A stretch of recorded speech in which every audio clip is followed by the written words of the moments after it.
بسم اللہ الرحمن الرحیم۔ شروع اللہ کے نام سے جو بڑا مہربان نہایت رحم والا ہے۔ جنت کی پہلی صبح کے بارے میں آپ کا کیا خیال ہے؟ جب آپ اپنے محل کی اونچائی پر کھڑے ہو کر جنت کے خزانوں اور اس کی نہروں کو دیکھ رہے ہوں گے، آپ کے آسمان اور زمین تبدیل ہو چکے ہوں گے، دودھ، شہد، شراب اور انتہائی سفید پانی کی نہریں، سونے اور چاندی کے محلات، تحت نگاہ موتیوں کی سرزمین، کستوری کے ٹیلے، ہر طرف عمدہ خوشبوئیں، گنے درخت اور ان کے سونے کی ٹہنیاں اور تنے، مختلف رنگ و اشکال کے پھل،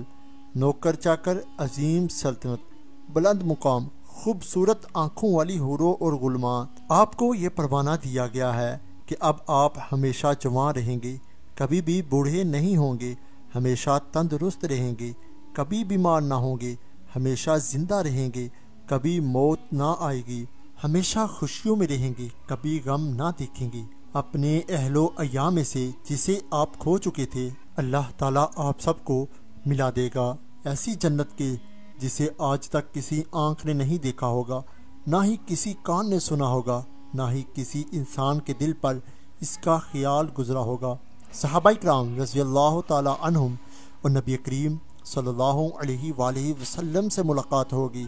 اور سب سے بڑھ کر اللہ رب العزت کی زیارت ہوگی۔ ذرا سوچئے، کیا یہ سب نعمتیں اس بات کی مستحق نہیں کہ اس چھوٹی سی زندگی میں اللہ تبارک و تعالیٰ کے احکامات کو پورا کیا جائے اور نبی کریم صلی اللہ علیہ وآلہ وسلم کے مبارک طریقوں کو اپنایا جائے اور گناہوں سے دور رہا جائے اور عمل میں اخلاص پیدا کیا جائے۔ یا اللہ عز و جل ہمیں، آپ کو اور جن سے ہم محبت کرتے ہیں، ہمارے والدین، بھائی اور بہنوں کو فردوس اعلیٰ میں بغیر حساب و کتاب جنت الفردوس میں جمع کرے، آمین۔